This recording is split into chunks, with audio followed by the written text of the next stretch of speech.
이체 사자들이여 어서 가서 어둠을 물리치고 주의 진리 모르는 백성에게 복음의 빛처럼 빛의 사자들이여. 오늘 이 본문 말씀만 뚝 띄어서 이렇게 말씀을 듣다 보면은 이해를 하시는 분이 있을 수도 있겠지만은 이해할 수 없는 분도 있을 거예요. 제가 여러분들을 비하시키는 게 아니라 이 본문 말씀의 전체 27장 맥락을 우리가 알아야 되지 않을까. 그래서 그 말씀도 좀 언급이 되겠지만은 먼저 여러분들이 왜 사도 바울이 로마에 가야만 되는가? 그리고 혹시 그 부분에 대해서 깊이 생각해 보신 적이 있는지. 우리가 생각할 때는 죄인으로 갔다. 아니면은 어떤 그곳에 지금 로마 시민권을 가지고 있기 때문에 대우를 받으러 갔다. 등등 여러 가지 이야기도 할 수 있겠지만은 성경 맥락을 놓고 보면은 가장 결정적인 요인은 하나님께서 로마에 가기를 원하는 것이 아버지의 뜻이었습니다. 그리고 그 성령을 받았던 사도 바울 선생님의 그 마음속에는 항상 내가 언젠가는 로마에 가야 되겠다는 그 마음의 소원을 푼 적이 없었습니다. 그래서 로마서에서도 그렇게 보면은 1장 10절에 보면은 이런 말씀을 해주셨습니다. 어떠하든지 이제 하나님의 뜻 안에서 너희에게로 나아갈 좋은 길 얻기를 내가 원한다. 이렇게 말씀하고 있어요. 그러면은 내가 로마 시민권을 가지고 있기 때문에 단순히 거기에 방문하는 그런 마음을 가지고 그렇게 갔는가? 아니면은 사도 바울 자신이 내가 가지고 있는 선교에 대한 그런 분명한 열정이 있기 때문에 로마에 가고자 하는 그런 열정 때문에 하나님께서 또한 그렇게 보내셨는가? 아마 이 부분은 하나님도 아버지의 뜻이 그 속에 들어있었고 사도 바울 선생님도 선교를 1차, 2차, 3차 전도여행을 통해서 그에게 하나님에 대한 개념이 점점 강해지면서 복음의 역사를 이루고자 하는 소원이 사도 바울 마음속에 있기 때문에 하나님과 사도 바울은 역시 일치된 마음을 가지고 로마에 갔다라고 볼 수가 있겠습니다. 사실 우리가 어느 지역에 가서 교회를 세우고 어느 지역에 가야만이 사람이 많고 우리가 어떤 그런 풍세를 보고 그렇게 하나님의 뜻을 이루려고 하는 분들이 있거든요. 근데 오늘 이때는 초대교회 당시이기 때문에 사실은 하나님의 나라가 유럽을 통해서 세계에 퍼져야 되기 때문에 이런 의미에서 놓고 본다면은 사실은 사도 바울 선생님이 결정을 냈고 그 마음의 소원을 가졌던 것은 분명한 이유가 된다라고 볼 수가 있겠습니다. 우리 학생들도 이거 많이 있지만은 사실 로마 시대 때 그들의 모든 삶을 보면은 모든 길은 로마로부터다라는 말도 있었습니다. 그렇지 않았습니까?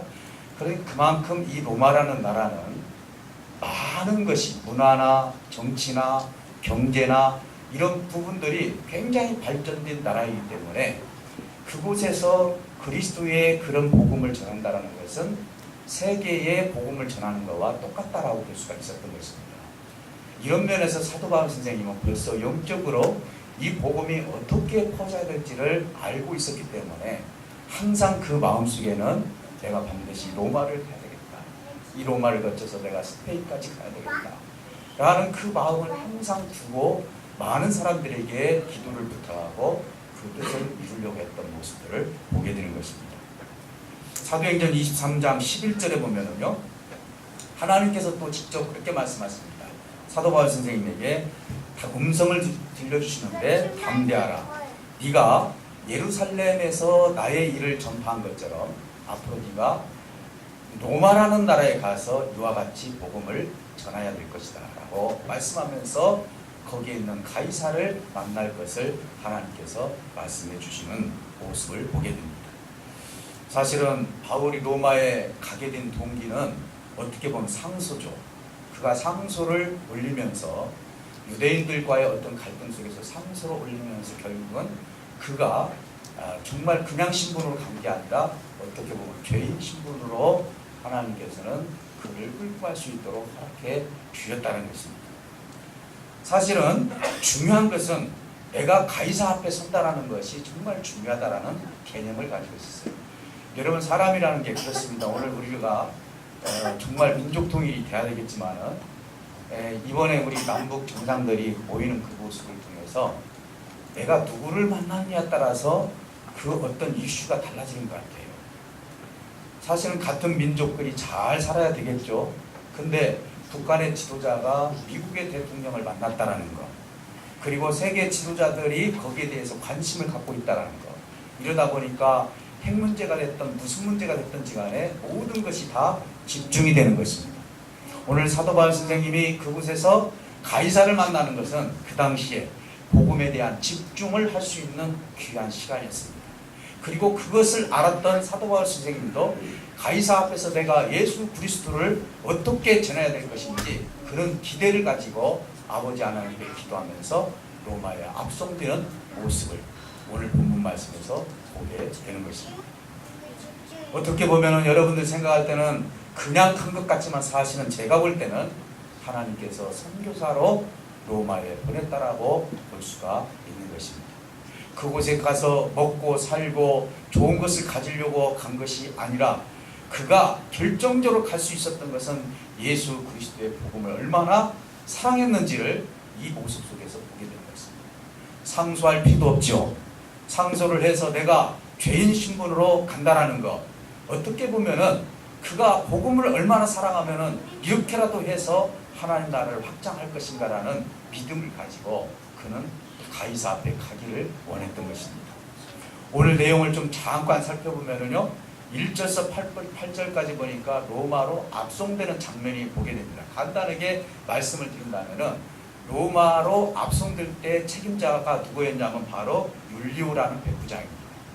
이 율리오라는 백부장과 함께 배를 타고 가게 됩니다. 그리고 바울이 또한 9절에서 11절까지는 경고를 하게 됩니다. 어떤 경고를 하냐면은 앞으로 배만 아니라 우리의 생명까지도 위험에 처할 수가 있으니 오늘 이 배가 좀 쉬었다가 가는 것이 더 좋을 것 같다.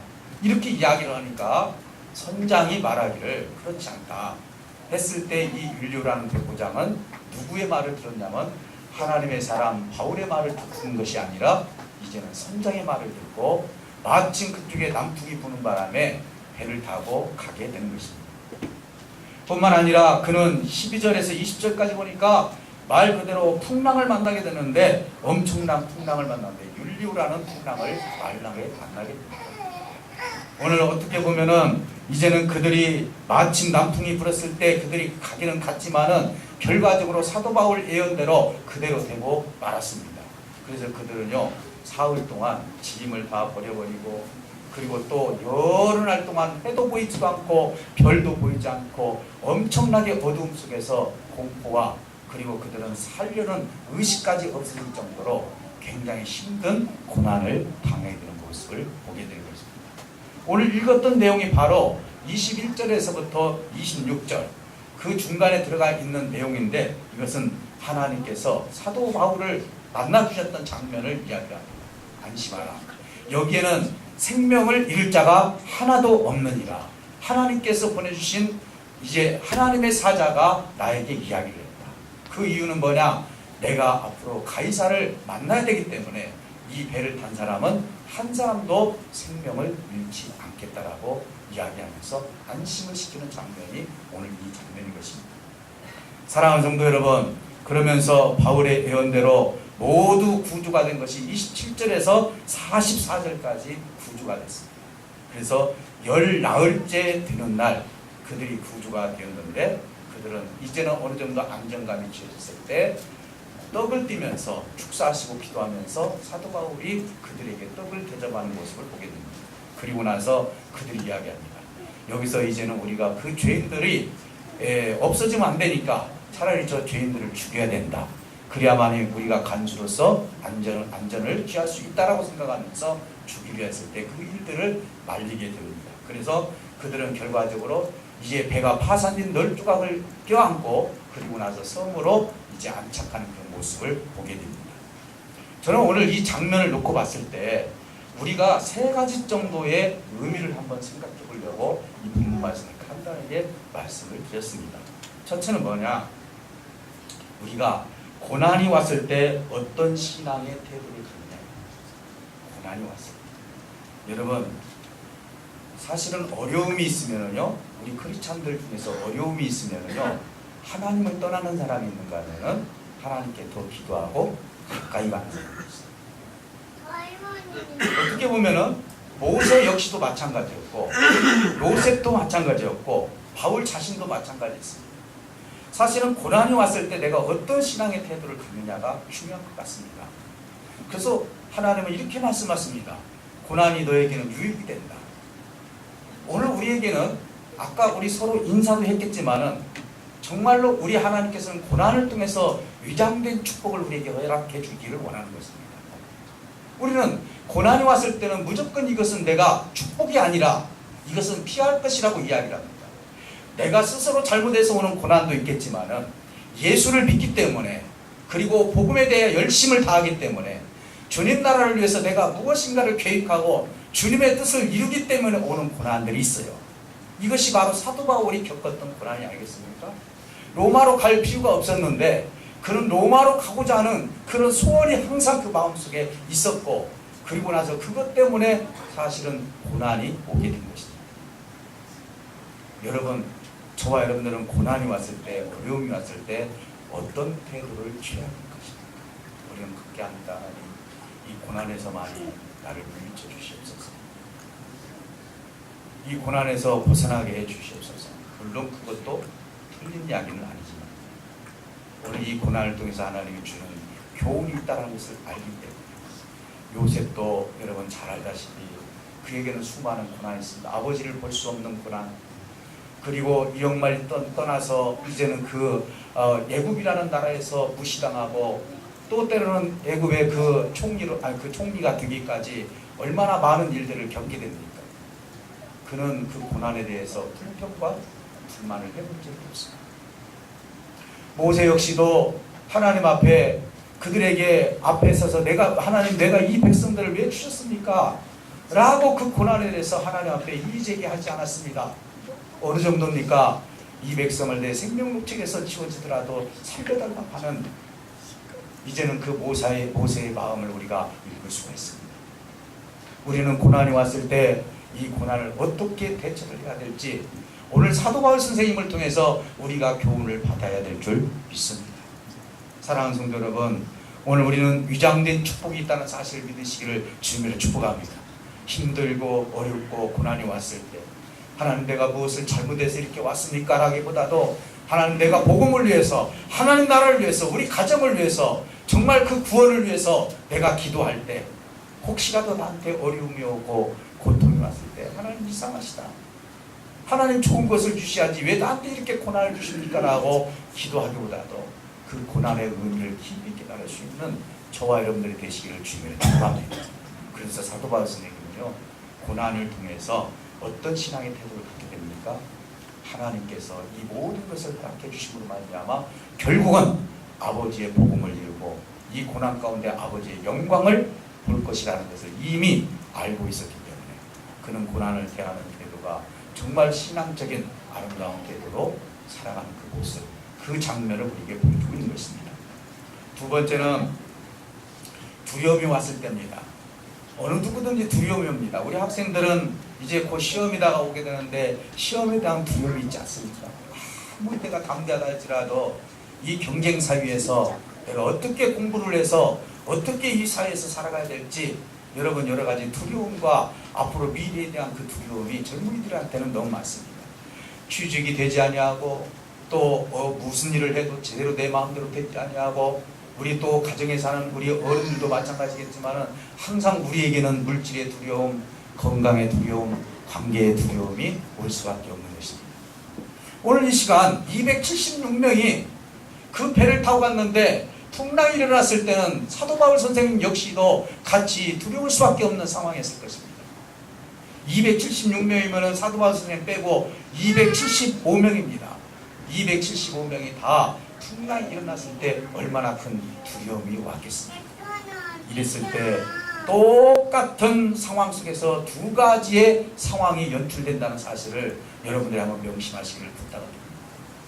우리가요, 역사를 통해서든지 가정의 어려움을 통해서든지 교회와 나라와 어떤 어려움이 있을 때는 항상 두 가지가 됩니다. 두려움이 왔을 때는 어떤 사람은 절망을 해버립니다. 오늘 성경에서도 보니까 이 사도 바울을 뺀 275명은 살 희망조차도 없이 그렇게 둥둥 떠다녔다 했습니다. 다시 말씀드리면 이 두려움에서 절망에 빠져버린 거예요.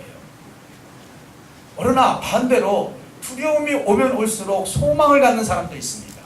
오늘 저와 여러분들은 이 두려움에 있어서 여러분들은 소망을 주는 사람입니까? 절망을 주는 사람입니까?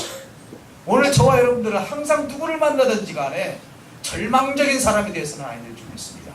크리스찬들에게는요, 절망이라는 그림자를 주어서 언어를 통해서, 그리고 내 행동을 통해서, 내 눈을 통해서, 그리고 대화를 통해서 우리에게 많은 아들들과 딸들과 관계되는 모든 이웃들과 대화를 할 때 정말로 내가 참 크리스찬이라면은 진정한 소망을 줄 수 있는 저와 여러분들이 되시기를 주님의 축복합니다. 우리는 그렇습니다. 하나님을 꼭 이상하게 만나려고 합니다. 하나님이 무엇을 입었고 무슨 형체로 나타났고, 물론 하나님께서 가끔 그렇게 보여주시기도 하지만은요, 우리 하나님은 이 땅에서 우리 하나님의 모습을 어떻게 보여지기를 원하는 줄 아십니까? 인격적인 하나님을 상대에게 주기를 원한다는 사실을 믿으시기를 주님으로 축복합니다. 믿는 자들이 왜 안티운동에 의해서 시달리고 있습니까? 하나님의 인격을 제대로 나타나지 못하기 때문입니다. 형상이라는 것이 인격이라고 말씀드렸습니다. 하나님의 무궁무진한 지적인 요소를 가지고 우리는 나쁘게 사용할 수가 있습니다. 그러나 우리 하나님은 무엇을 사용하시든지 간에 선하게 사용하셨다고 말씀하셨고, 무슨 결정을 해도 선한 결정을 내리셨다고 말씀하고 있기 때문에 그렇습니다. 우리 인격을 통해서 내가 가지고 있는 좋은 지식들을, 하나님이 주신 좋은 지식들을 하나님 나라를 위해서 선하게 사용될 수 있는 저와 여러분들이 되어서 그들에게 소망을 줄 수 있는 저와 여러분들이 되시기를 주님으로 축복합니다. 뿐만 아니라 우리에게는 감정이라는 게 있죠. 하나님의 감정은 너무나 풍성하십니다. 그분은 사랑의 감정이 너무 풍성하십니다. 얼마나 사랑의 감정이 풍성하셨는지 로마서에서 말씀하신 것처럼 우리에게 날마다 사랑을 확증시켜 주시기를 원하는 것이 하나님의 사랑의 감정인 것입니다. 우리 하나님은요, 얼마나 우리 인생을 사랑하시는지 당신 자신을 죽여서까지 우리를 살리려고 하는 감정이 있어요. 그게 무슨 감정입니까? 하나님의 아가페, 정말 사랑이라는 그 아가페라는 그 종류의 사랑이라는 그 감정이 하나님께 있기 때문에 오늘 우리에게 하나님께서 기회를 주시고 그 길을 걸어갈 수 있는 배경을 주시고 우리를 끝까지 견인해 가신다는 사실을 믿으시기를 주님으로 축복합니다. 우리는 어떻습니까? 너무나 감정에 얽매여서 이것을 좋은 감정으로 가야 되는데 자꾸 포기하고 자꾸 절망적인 얘기를 하고 그 사람에게 잘못된 얘기를 하면서 하나님의 참된 소망을 줄 수 없는 그런 사람이라면 그분은 하나님의 인격을 닮은 사람이 아닌 것입니다. 그분의 의지는 어떻습니까? 대단합니다. 저는 한마디로 그분의 의지가 왜 대단하냐고 말씀드린다면 우리 몸속에 하나님의 성령을 부어주셨기 때문에 대단한 거예요. 그분의 의지는 끝끝내 우리가 하나님의 길을 걸어갈 수 있도록 우리를 견인해가고 우리의 마음을 두드려주고 잘못된 길로 갔을 때 억지로 끌고 가는 것이 아니라 그 아들을 위해서 염려하고 근심하며 기도하는 영을 우리에게 부어주시기 때문에 그분의 의지는 대단한 것입니다. 하나님의 인격을 제대로 우리가 갖고 있다면 상대에게 절대로 절망을 주지 않는 거예요. 오늘 저와 여러분들은 과연 우리 모든 사람들에게 어떤 사람인지 한번 내 모습을 보여주시기 바랍니다. 만나기만 하면 절망적인 얘기, 만나기만 하면 부정적인 얘기, 만나기만 하면 불평과 불만의 얘기, 결국은 뭐가 따라옵니까? 우리 삶에 그 모든 잘못된 어두운 것들이 나한테 따라오게 돼 있는 것입니다. 내 입술에 사곡을 버리라고 성경은 말씀하고 있습니다. 왜 죽는 소리를 합니까? 왜 좋은 말씀도 많이 있고 하나님이 주신 것도 엄청나게 많이 있는데 내 입술을 통해서 왜 부정적인 것만 나오냐 이거예요. 사도 바울 보십시오. 여기에 한 사람도 죽을 사람이 없다. 여러분 과연 저와 여러분들 그렇게 부르실 수 있습니까? 우리 형제 자매님들 과연 그렇게 여러분들 그들에게 권면해 본 적이 있으십니까? 오늘 우리 군산 열린교회 식구들, 오늘 이곳에 온 우리 모든 생명들, 모든 사람들에게 절망적인 사람 되지 마시고 소망을 줄 수 있는 우리 청년들, 우리 교우들, 여기에 있는 모든 성도들이 되시기를 주님으로 축복합니다. 우리에게는 두려움이라는 것이 저 역시 있는 거예요. 두려움이 없는 사람이 어디 있습니까? 사도 바울 역시도 그 풍랑이 일어날 때 왜 두려움이 없겠습니까? 그러나 그에게는 누가 계셨습니까? 그 안에 하나님이 계셨기 때문에 그 두려움을 극복하고 많은 사람들에게 소망을 줄 수 있는 사람이 되었던 것입니다. 뿐만 아니라 마지막으로 275명과 다른 것이 사도 바울 선생님과 한 가지가 있었습니다. 여러분 우리는 이런 한 가지가 우리에게 있으시기를 주님의 축복합니다. 그분은 기도하는 사람이었어요. 기도 중에 하나님의 사자를 만났다고 얘기했죠. 오늘 우리가 왜 기도합니까? 우리가 세상 사람들, 세상 종류들과 같이 똑같은 기도를 해서는 안 됩니다.